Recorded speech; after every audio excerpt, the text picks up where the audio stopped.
It's as simple as, it's not a magic trick. You can protect yourself from negativity. And that's what stops most people, negative thoughts. You can coat your mind from negativity. It's a real simple exercise to do. I do it every morning before I walk out the door. So I walk out as a positive person.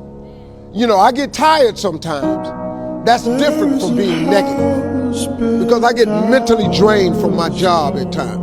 But to coat your mind from negativity, the way you can put a coating around your mind is with one simple thing: gratitude.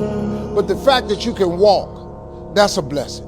The fact that you woke up, that's another blessing. The fact that you can see, think, reason, that's another blessing. The fact that you can go somewhere and get yourself something to eat, that's another blessing. This is a place where I don't feel alone.